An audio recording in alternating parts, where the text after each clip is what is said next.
Hi girls, I'm going to talk about time is running out. You need to be quite prepared for this for the exam. It's going to be one of the poems that you're going to be speaking about.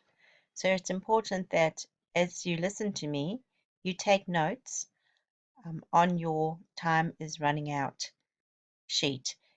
If you need to get that, then I suggest you just put this on hold, go and get your poem, get a pen, and come back and listen. Right, this poem is written by an Aboriginal woman whose purpose is to protest about what the white people are doing to the land. They are using the land and destroying the land for profit. The Aboriginal people were people of the land. They moved about, they didn't stay in one place, and they were very dependent on the land. They have a mythology or a belief system called Dreamtime, where they believe that their ancestors are very important and they're all part of the land. So the land is very much part of their culture. And Oodgeroo Noonuccall is actually protesting in this poem about what these people are doing to her land. And she's calling on her people to join her and make a stand so that it stops. And there's definitely a sense of urgency. And the word urgency means something that's very, very must happen now. If something's urgent, it must happen now. So there's a sense of urgency about the poem. So here I've written, if you look here, I've written what the writer's purpose is. And there are, of course, many different ways you could write this, or you might have your own ideas. The word plundering means the protest about the white man plundering. Plundering means to take things from the land, to use them for themselves. Um, so you need to know the writer's purpose because everything else you're going to talk about comes from the writer's purpose. Now, the themes, there are many different themes in the poem, and but I think one that's really important is Aboriginal rights. These people were called Aboriginal people, and this is that they're talking about their rights and also the destruction of the earth and their cultural land, and also the immorality of the white man. It's immoral. What he's doing is wrong, and it's not ethical. That's the word immorality or immoral is the adjective. Okay, so she uses many different devices to create the sense of urgency and to make us to make us aware of what the white man is doing. So she uses figurative language. So figurative language are all the images we use, personification. Um, we're talking about use of repetition, etc. But we've also got sound devices. Now, sound devices is alliteration, which is in this poem she uses alliteration, where she repeats consonant sounds, and also assonance, which is repetition of the vowel, but we won't talk about that in this poem. In this poem, we're just going to talk about alliteration. And lastly, diction, the actual choice of the words is really important. She uses a lot of very hard and very negative adjectives. And she does all this to persuade the audience to protest about the Australian Indigenous rights. But she also does it to get the audience, the reader, to empathize. And so I think that's word I'm just going to write down there. Here is she gets the reader to empathize. Now, so empathize is a word like sympathize, but it's where we really feel and understand her point of view. So, and how she feels. So, get the reader to empathize with her. Okay, to empathize with, so it's followed by the preposition if. Now, we're going to just go through the poem, and I'll refer to some of these things. So, of course, the first thing that we notice is the use of personification. And we have the personification here of, so this here is personification. The miner rapes the heart of the earth. So we've got personification because the earth is seen to be a woman because she's being raped by a man, and she has a heart, and the miner rapes her with his violent spade. So that's also personification because a spade, which is a tool he uses to dig in the ground, is seen to be violent. They use the adjective violent, and human is violent. So there's a lot of personification that's happening here to create a sense of the earth being human-like, and also to make us feel outrage, anger at the fact that this miner is taking advantage of this woman who is our mother and something that we should be protecting. And then the writer continues this personification by talking about stealing and bottling her black blood.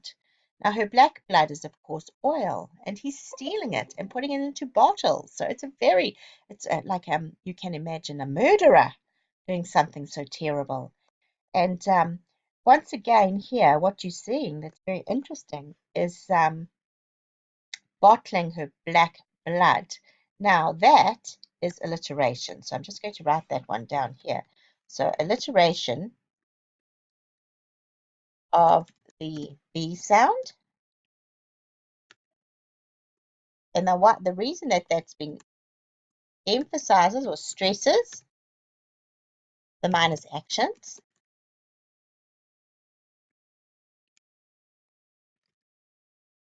And this is shocking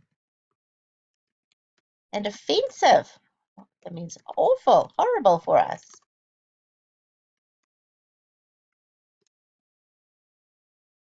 To the reader, it's as if we are it's as if he really is a murderer doing terrible things, bottling her black blood.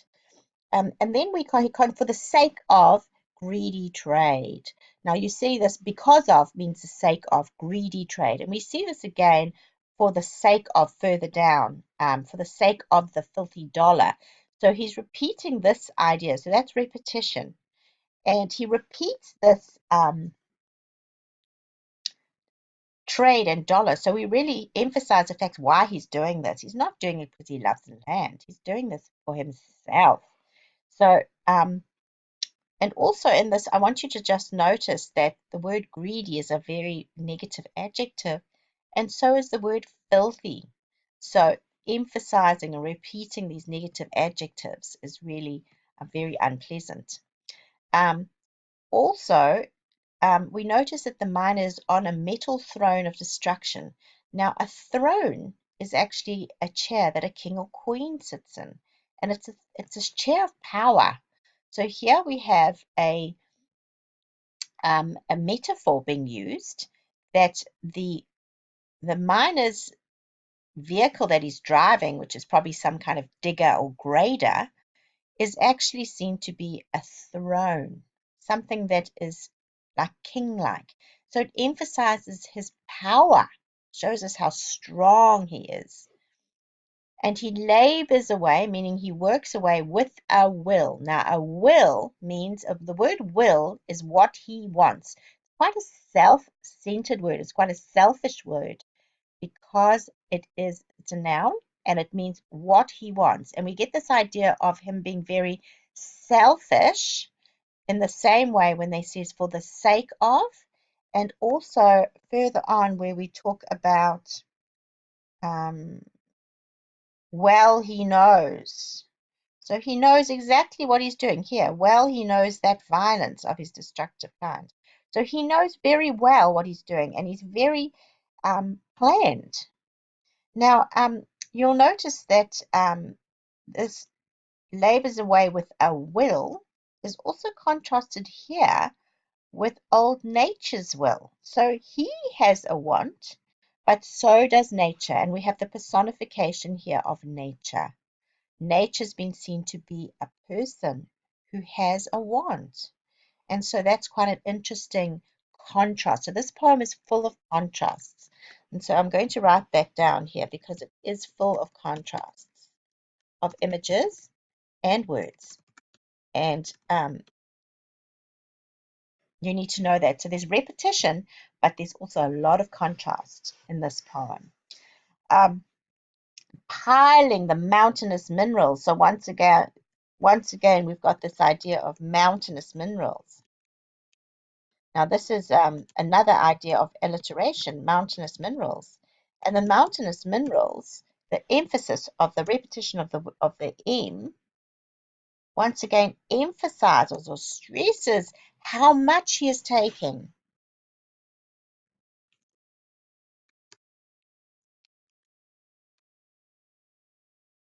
He is taking from the earth.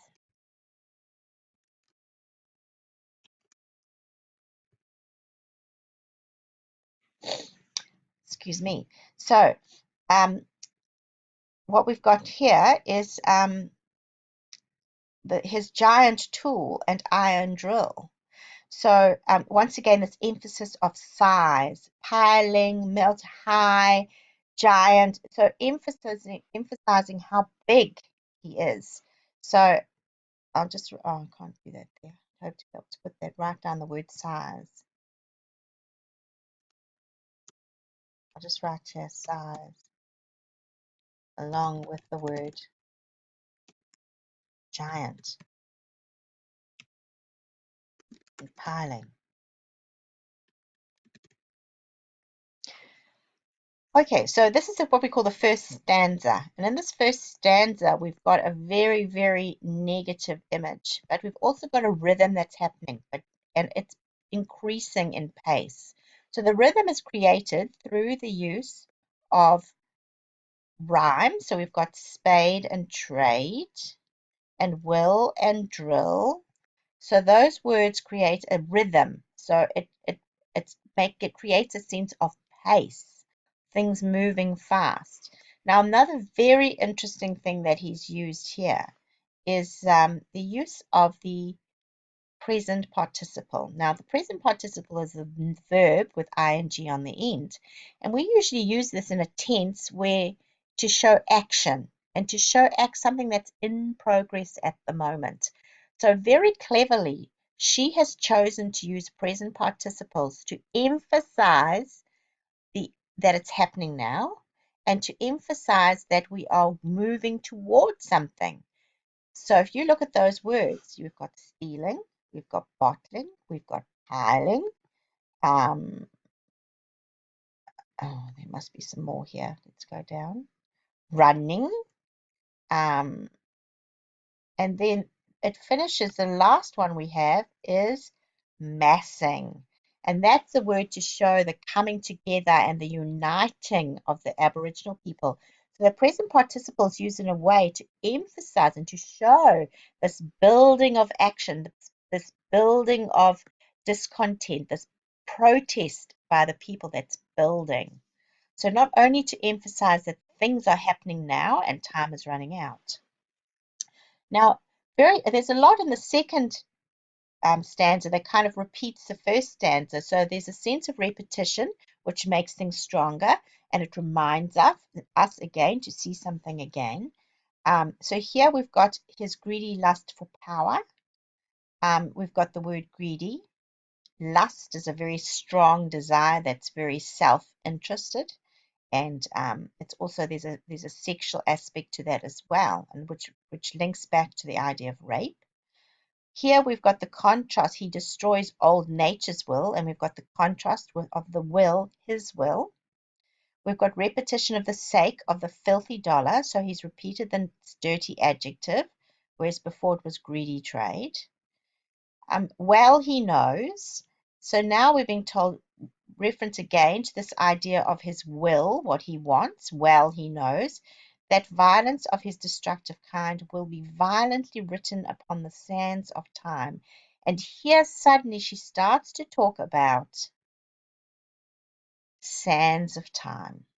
Now, talking to the reference to time. Now, if you look here, there's a repetition of the word will, will. So there's a very strong, if you say I will, there's a very strong, it's a strong word because it shows something is going to happen. It's not might, it's not maybe, it's will. And there's two meanings to the word will. So in a way, it's a pun. We call a word that has two images, two meanings, a pun. So will is what you want, but it's also to stress what is going to happen. So that's really interesting too. When he starts to talk here about, she starts to talk here about time. Now, time is very important because this whole poem is a metaphor about time running out, like time can run out, like ink can run out in a pen.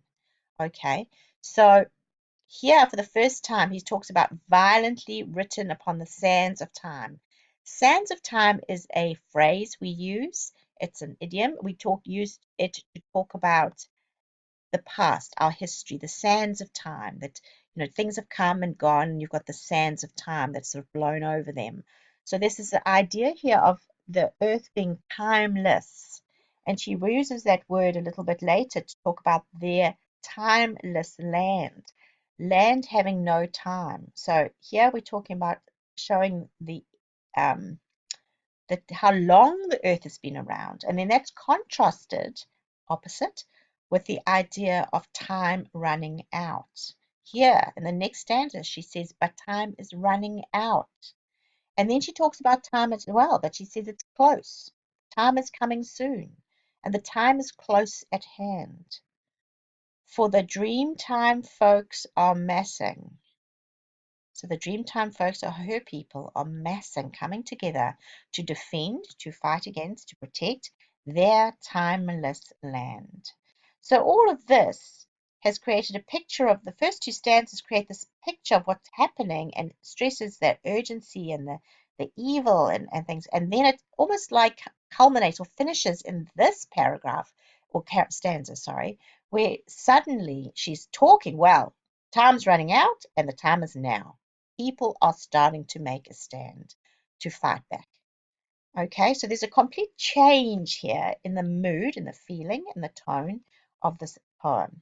And now we come to the last stanza. Now, the last stanza is using the imperative because here she's giving her people an order, or not an order, she's trying to tell them that they need to take action by using the imperative come, show, make.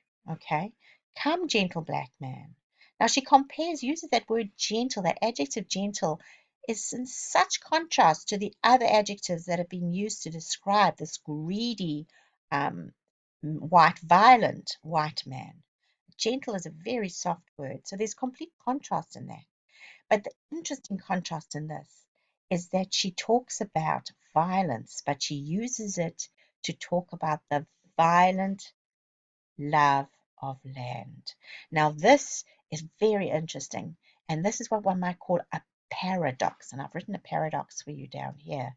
The paradox where you contrast two words of complete or ideas of completely opposite meaning. Violent love. Now, by doing that, the word violent is meaning strong, strong love of the land. And it emphasizes that love of the land, but it's also shocking to us, violent love. So it shows that in a way their love is powerful and they won't take any nonsense. They're going to make a strong stand. So this is a very amazing, an amazing poem. I actually love this poem because there's so much in it. It's such a rich poem. Now, if you listen to this and take the time to spend 20 minutes listening to this and taking some notes, then I will give you access to this page. But you need to answer a few questions for me before I do that. So I'm going to password protect this so that you will get the password if I know you've spent some time listening. Thanks, girls.